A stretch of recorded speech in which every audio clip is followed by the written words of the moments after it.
Hi Leo. So we had some severe sound issues on the first recording, so you may notice the lighting is slightly different. I've taken to an evening recording, and yes, it is New Year's Eve, but you know what? I'm committed to getting these done by the first of the month. So anyway, we're going to have a quick look at 2021. We're going to check it out month by month. Now, obviously this is a general reading, so it will not resonate for everybody. If you would like to book a personal 12-month forecast, drop me a message on Instagram or on an email. You'll find both of those bits of information in the description box below. And also on my Instagram, there's a lot more free content, so definitely give me a little follow there.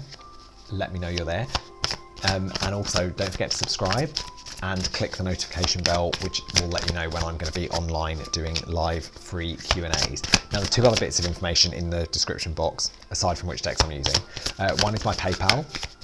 If you would like to send me a little tip or a donation, you are more than welcome to. Obviously, you don't have to. This is a free reading. But if you want to, that's what it's there for. And also my Amazon wishlist. Now, if you would prefer to not buy things from Amazon, I know a lot of people don't want to buy from Amazon. I'm with you. We don't need to buy from there just because it's quick and easy. Do we really need everything in 24 hours? Probably not.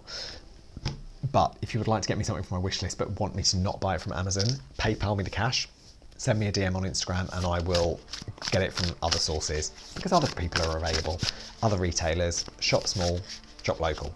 Anyway, Leo, 2021, here we go. So you start off really well by the looks of things.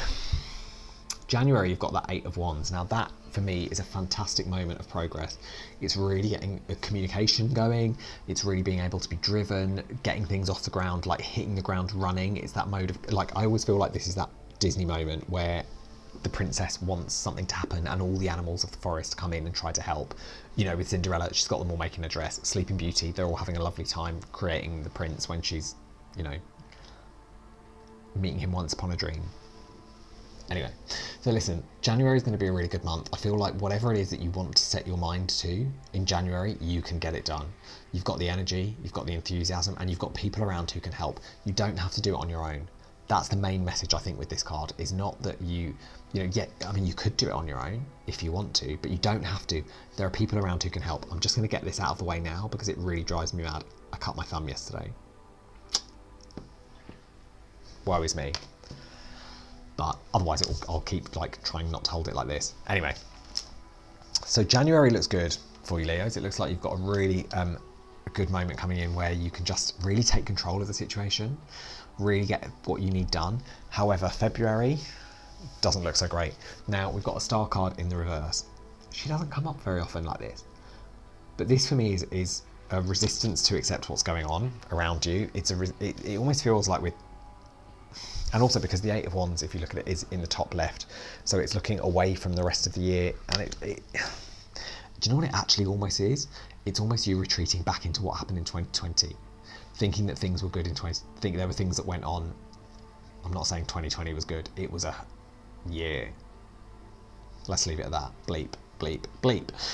But it's almost like actually the attention is going away from the new year. It's away from 2021. It's kind of reverting back to what was going on and what was happening around you. And I feel like that comes to the foreground in February with that star in reverse, where it's a resistance to progress. It's a resistance to healing. It's a resistance to finding out what it is that makes you happy. It's a resistance to trying things that are new and things that could change and wanting to stick in old patterns. And the trouble with old patterns is you've tried them. And you know what, if things haven't worked out, why are you trying the same things again? I say that with all the love in the world. We all do it. We've all done it. Most people will be in there and go, yeah, I absolutely know what you're talking about. And I'm going to put a few more cards on this, but I just want to come into March, because March, you've also got the Judgment in reverse. Now that really, for me, echoes the star in reverse. It's a moment of going, do you know what, I'm not ready to give up on something. Now, whether that is a love relationship, whether it's a job, whether it's, a household that you maybe can't keep anymore, whether it's whatever it is that you feel like you're hanging on to desperately. Yeah, Knight of Pentacles. I feel like you're hanging on to it because you've put a lot of effort into whatever it is. Now, like I say, this could be a love relationship, it could be a job, it could be a work situation, it could be a project, it could be a house improvement, whatever it is that you feel you've put the work into, This is why I think in February and March you're hanging on to it, because you feel like, well, I've invested so much. I'm going to go down the relationship route. I've invested so much in this relationship. I've given 2 years of my life to this relationship. I need it to work. Otherwise, I've wasted the last 2 years. But my question is, do you waste another 3 years trying to make it work? Or cut your losses? And I think, come April, you cut your losses because you've got that Page of Pentacles in the upright. And she is all about readjusting focus. She's all about being driven, knowing what it is that, you know, in my head is shiny and new. Like, I feel like she, you know, she has a 1 pentacle. It's an Ace of Pentacles. She has a new option. There's something to go. And she's like headstrong, blinkered, like horses' blinkers. Do they call them blinkers? I can't even remember now. But in April, I feel like you get a real sense of perspective, of knowing what it is that you want out of life and knowing what you can get, and not living in the past. You know, like, this is the beginning of the year and this is April. These are facing opposite directions. In January, you're very much about what's gone on in the past. In April, you're looking forward into the future and seeing what could be, what you could change, what is exciting and new. And that's fantastic. I'm thrilled for you for that, Leos. However, in May, it doesn't quite carry across because you've got that 6 of Pentacles in reverse. Now, that is a bit of a downturn in the fact that, you know, from April, you were really positive. You were like, yes, come on, I can do these new things. I've got these new things going on. May, however, takes a little bit of a back step, like I say, with that 6 of Pentacles in reverse, and that's followed in June by the Knight of Pentacles in reverse. So it's almost like trying to progress too quickly. I'm just going to grab another couple of cards out of that, because you feel like that sort of, that summer vibe where, you know, when, what were those flippers? Yeah, it's confusion, 7 of Cups. It's like you've had so many opportunities. You've almost become a bit, in April, you've had this new opportunity of something to work on, and you've almost become a bit disillusioned and a bit distracted because there's so many things you could try with that 7 of Cups. There's so many options for you that you become a bit distracted in May and June. And actually, there's too many options and you're not able to progress on any of them. But if we go back to April, there was one option in that Ace of Pentacles, Page of Pentacles. She's got the Ace, you know. There was one option and there was something that was really good for you and you wanted to keep going with it. But what happened? In May and June, you got distracted by other things. Now, this doesn't have to be other opportunities in the way of work or love relationships, whatever it is, but it's something that, you know, we need to find that clarity again and make sure that you know exactly what it is that you want. And I think that will come, because come July, you're sitting pretty as the King of Pentacles. And I love him, he's so relaxed. He's just chilled. He doesn't need to worry about where his pentacle's going. Like, he's got his 1 pentacle. His one option that he worked on has paid off. And that is my advice to you, Leos. Whatever it is that you were initially drawn to, you know, let's say, for example, it's a job situation and you go, I want to be a hairdresser. And then you get into hairdressing and you're like, oh, well, I could do barbering, I could do colouring, I could do all this. No, what was it that got you started? It was hairdressing. What got you into hairdressing, for example? Was it being able to talk to customers? Was it being able to work from home, work mobilely? Was it from, you know, not being able to work because of lockdown? Wow. But whatever it was that started you on that path, that is what you need to come back to, because that is what's going to help you. And by July, that is what's going to pay off. So I like that. Come August, you've got the Knight of Swords. Now, listen, this is also a case of looking back over things, because he's on the opposite side. He's looking back over the last 3 months. So there is a bit of a mode of, again, trying to review things. With the Knight of Swords, I don't feel like it's trying to review things in the way of living in the past. It's not living in depression where you're kind of focused on attachment and what was and what could have been. It's a case of going, actually, you know what? I've got the mental capacity now to deal with what that was, and I can go back and I can look at what my actions were, why I behaved in a certain way. I can deal with things differently. And that's commendable, right, Leos? We all should be doing that. We all should be looking back and going, right, that's why I behaved that way. I can learn from that, because here she comes, Brené Brown, with her effing first times, her FFTs. You know, the first time something happens to you, you react in a completely different way to the way you would the second time around, because the first time, when it's an effing first time, you don't know what to do, because it's new. It's tragic. It's the end of the world. You know, we see it in children when they don't know how to react to things, so they overreact, because they haven't developed that brain capacity to go, well, actually, I've been in this situation before, I know how that plays out, I don't need to react so severely. As kids, they're just straight on the, like, it's the end of the world that they can't have a lollipop. But we all do it when it's a first time of something. And that's what this Knight of Swords for me is. It's not reviewing everything and dwelling in the past, but it's looking at the past and going, right, I can store that. I can remember what that was. Next time something like that happens, I'm prepared for it. I know how to deal with it because I've been there before. I've done it. That I love.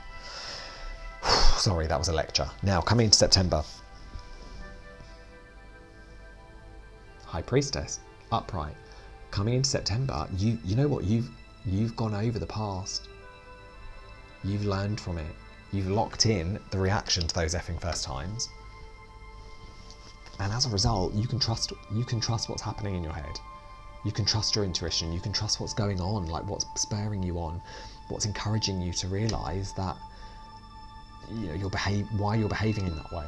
It's that acceptance of the self, of knowing what happens and knowing why you're behaving a certain way. And rather than just triggering and having the ego kick in and going, right, this is how I'm going to behave right now. It's like, hang on a minute, actually, I've been here before. This is why I behaved like that, because I was worried about this and that didn't happen. So I can be in a bit more control, I can be a bit calmer.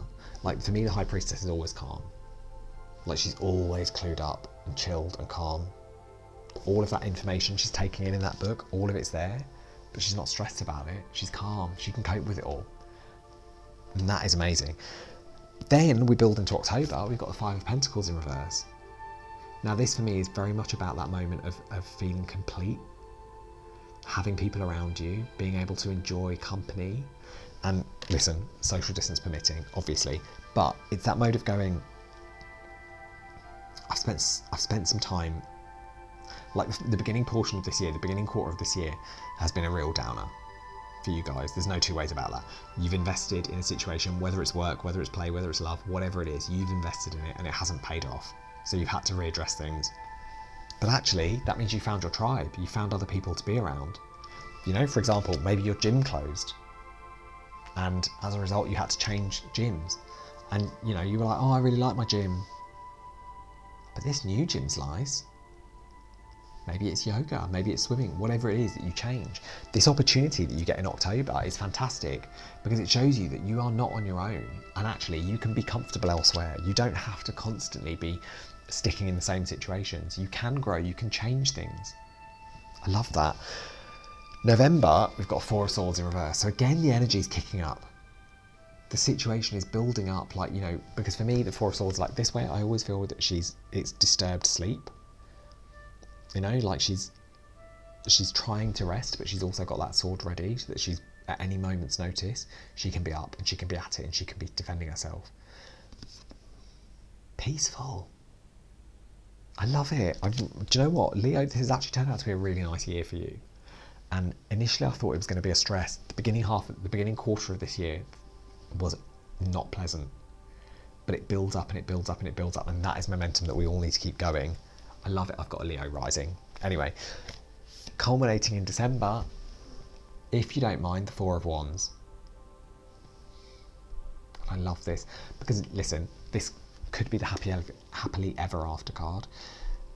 But for me, it's more about balance. It's about being around other people that have the same interests, that have the same values, and accepting, you know, like this isn't a big house. It's not a huge mansion. It's literally 4 sticks with a little bit of canopy. It's the bare minimum you need to keep the sun off you to make a celebration. It's being able to appreciate every little thing that you have, whether or not you feel that it's big enough, whether or not you feel, you know, like there's huge houses in the background. Well, they're not huge, they're houses. But the rabbits are not bothered about that. They're not worried about what anyone else has got. They're focused on the fact that they have got each other. And that is what counts. That, for me, Leo, is the epitome of what we've learned in 2020 and what I'm really pleased that we're going to get in 2021. Anyway, I hope that helps. As I say, if that hasn't resonated and you want to book a private reading, drop me an email or drop me a message on Instagram. If not, take care. I'll see you very soon. Bye.